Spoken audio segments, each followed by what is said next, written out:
जय श्री कृष्णा। दोस्तों, भगवत भक्ति यूट्यूब चैनल में आप सभी का बहुत बहुत स्वागत है। दोस्तों, आज के वीडियो का विषय है कि हमारे शास्त्रों के अनुसार प्रदोष व्रत का क्या महात्म्य है। प्रदोष व्रत कब और क्यों किया जाता है, इसकी पूजा की क्या विधि है, प्रदोष व्रत में भोजन कब करना चाहिए, इसकी पूजा में किस रंग का वस्त्र पहने और इसी प्रकार और भी कई बातें प्रदोष व्रत से संबंधित जो हमारी शास्त्रों में बताई गई हैं, उन पर हम विस्तार से इस वीडियो में चर्चा करेंगे। लेकिन उससे पहले अगर आप लोग हमारे चैनल में नए हैं तो दोस्तों हमारे चैनल को सब्सक्राइब करें। इस चैनल में हम शास्त्रों पर आधारित प्रामाणिक सत्य आपके सामने लाते हैं, धर्म से संबंधित जानकारी आपके सामने रखते हैं। अगर इस प्रकार की जानकारी आप देखना चाहते हैं तो हमारे इस चैनल को सब्सक्राइब करें और बेल आइकन भी दबाना न भूलें ताकि आने वाली नई वीडियो के नोटिफिकेशन आपके पास पहुंच सके। दोस्तों, भगवान शिव को प्रसन्न करने के लिए हमारे शास्त्रों में कई तरह के व्रत और पूजा पाठ बताए गए हैं, लेकिन भगवान शिव विशेष रूप से दो व्रतों से प्रसन्न होते हैं। एक महाशिवरात्रि, जिसे हम भगवान शिव और माता पार्वती के विवाह के दिन के रूप में मनाते हैं, और दूसरा है प्रदोष व्रत। प्रदोष व्रत त्रयोदशी तिथि के दिन किया जाता है। ये माह में 2 बार आता है, एक कृष्ण पक्ष की त्रयोदशी और दूसरा शुक्ल पक्ष की त्रयोदशी। इस प्रकार माह में 2 प्रदोष व्रत होते हैं। मित्रों, अगर देवाधिदेव महादेव की कृपा हो जाए तो वो विधाता के लिखे हुए लेख को भी बदल कर रख देते हैं। स्वयं काल भी अगर दरवाजे पर खड़ा हो और मनुष्य भोलेनाथ की शरण ले ले तो महादेव की कृपा से काल को भी हार माननी पड़ती है। ऐसे भगवान भोलेनाथ का प्रदोष व्रत पूजन उद्यापन सभी सुखों को देने वाला होता है। कई वर्षों के यज्ञ करने से जो पुण्य प्राप्त होता है, उतना पुण्य सिर्फ एक बार प्रदोष व्रत करने से प्राप्त हो जाता है। जिस व्यक्ति की कोई संतान नहीं होती या संतान होकर मृत्यु को प्राप्त हो जाती है, उसको प्रदोष व्रत के प्रभाव से संतान की प्राप्ति होती है। पौराणिक कथा के अनुसार जब चंद्रमा श्राप के कारण क्षय रोग से पीड़ित थे तो उन्होंने भगवान शिव का प्रदोष व्रत किया, जिसके बाद भगवान शिव की कृपा उन्हें प्राप्त हुई और वो इस रोग से मुक्त हो गए। शास्त्रों में यह भी कहा गया है कि स्वयं नंद बाबा ने भी प्रदोष व्रत करके ही भगवान शिव की उपासना की थी, तभी उन्हें स्वयं नारायण पुत्र के रूप में प्राप्त हुए। प्रदोष का व्रत करने वालों के घर किसी भी तरह का वास्तु दोष नहीं रहता। इस व्रत को करने से सभी तरह के दुख दरिद्रता का नाश हो जाता है। प्रदोष व्रत से मनुष्य के जीवन में धन संपत्ति की कोई कमी नहीं रह सकती। कहा जाता है कि इस दिन सारे देवी देवता भगवान शिव की पिंडी में विराजमान हो जाते हैं और प्रदोष काल में स्वयं भगवान शंकर भी प्रसन्न होकर नृत्य करते हैं। इस काल में की गई पूजा से मनुष्य की सभी मनोकामनाएं पूर्ण होती हैं। दोस्तों, हर दिन पड़ने वाले प्रदोष व्रत का महात्म्य अलग अलग होता है। सप्ताह के पहले दिन रविवार को पड़ने वाले प्रदोष को भानु प्रदोष कहा जाता है। भानु प्रदोष का व्रत रखने से मनुष्य को सुख, शांति और समृद्धि प्राप्त होती है। इस व्रत को रखने से मनुष्य की आयु में भी वृद्धि होती है, साथ में मान सम्मान भी बढ़ता है। सोमवार को जो प्रदोष होता है तो उसे सोम प्रदोष कहते हैं। इस व्रत को करने से संतान माता पिता की आज्ञाकारी होती है। चंद्र से संबंधित सभी दोष सौम्य प्रदोष करने से दूर हो जाते हैं। माता का स्वास्थ्य ठीक होता है, संतान से संबंधित दोष दूर हो जाते हैं। मंगलवार को पड़ने वाला प्रदोष भौम प्रदोष कहलाता है। अगर कोई मनुष्य अपना मकान या कोई प्रॉपर्टी बनाना चाहता हो या कर्ज से बुरी तरह परेशान हो तो उसे भौम प्रदोष का व्रत अवश्य रखना चाहिए। इससे महादेव भगवान उनकी सारी समस्याएं और परेशानियां दूर कर देते हैं। बुधवार के दिन प्रदोष को धौम्यवारा प्रदोष कहा जाता है। संतान की बुद्धि को बढ़ाना और राजनीतिक महत्वाकांक्षा के लिए भी इस प्रदोष का व्रत किया जाता है। गुरुवार के दिन गुरु प्रदोष होता है। गुरु प्रदोष का व्रत करने से घर में कलेशों से मुक्ति मिलती है। जिसके घर में अगर लोगों में आपस में बनती नहीं है, आपस में क्लेश होता रहता है, वाद विवाद चलता रहता है, घर में सुख शांति नहीं होती, अगर आपके घर में किसी नकारात्मक शक्ति का प्रभाव है, स्वप्न में भूत प्रेत या प्रेतात्मा दिखाई देते हैं, तो इस व्रत के प्रभाव से आपको इन सभी परेशानियों से भी छुटकारा मिल जाता है। शुक्रवार के दिन जो प्रदोष होता है उसे भृगु प्रदोष कहते हैं। घर की सुख समृद्धि बढ़ाने वाला और घर के पुरुषों की आयु बढ़ाने वाला यह प्रदोष का व्रत है। शनिवार के दिन शनि प्रदोष होता है जो संतान प्राप्ति कराने वाला होता है। अगर किसी मनुष्य की संतान को नौकरी संबंधी कोई परेशानी हो तो वो भी इस प्रदोष से दूर हो जाती है। तो दोस्तों, इस प्रकार हर एक दिन पड़ने वाले प्रदोष व्रत की महिमा अलग अलग है, उनकी विशेषताएं अलग अलग हैं, उनका प्रभाव भी अलग अलग है। अगर आपको प्रदोष व्रत प्रारंभ करना है तो आपकी जो मनोकामना हो उसी से संबंधित प्रदोष व्रत से आप व्रत का प्रारंभ कर सकते हैं।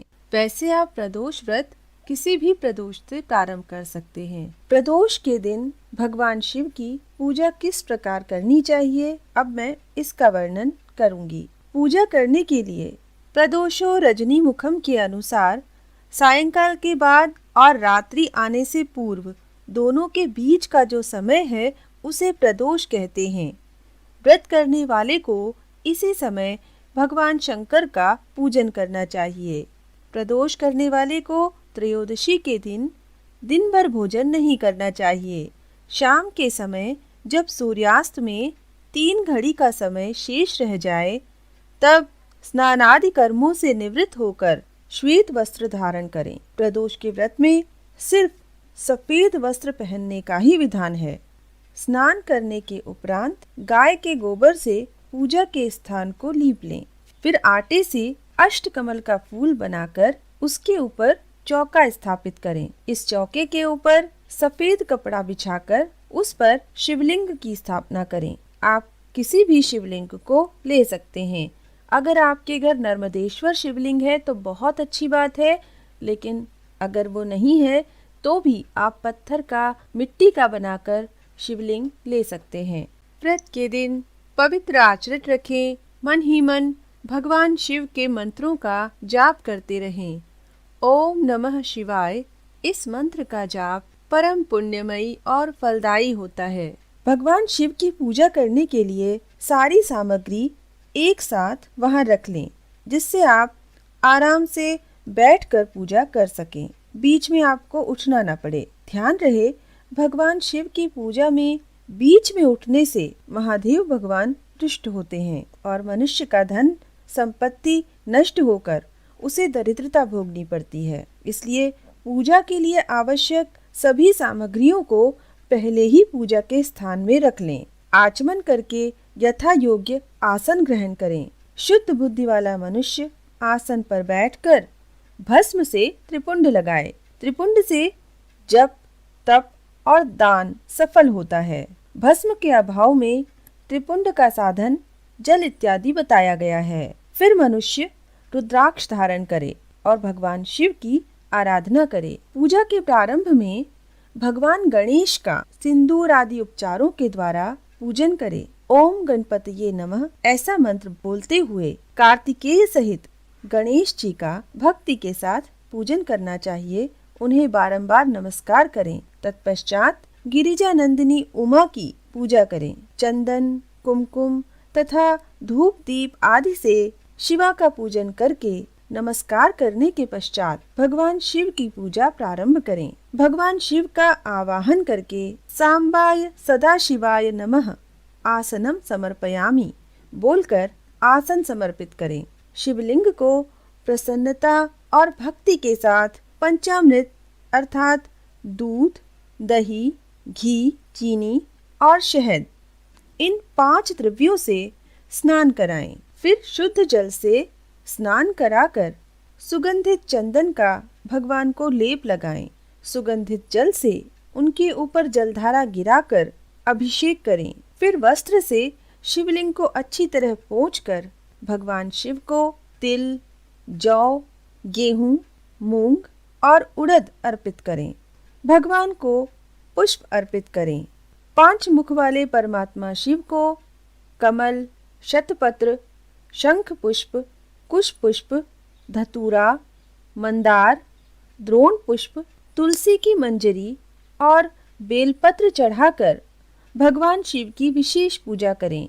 मित्रों, तुलसी की एक मंजरी को भी अगर भगवान शिव को समर्पित किया जाए तो उसका पुण्य लाखों बेलपत्रों से भी बढ़कर होता है। शास्त्रों के अनुसार सभी वस्तुओं का अभाव होने पर भी सिर्फ बेलपत्र ही अर्पित करें तो भी भगवान शिव की पूजा सफल होती है। फिर धूप, दीप और अर्घ्य दें। अर्घ्य चढ़ाते समय आप इस मंत्र को भी बोल सकते हैं। रूपम देहि यशो देहि भोगम देहि च शंकर भुक्ति मुक्ति फलम देहि ग्रहीत्वार्ध्यम नमोस्तुते। अर्थात, हे प्रभु, आपको नमस्कार है।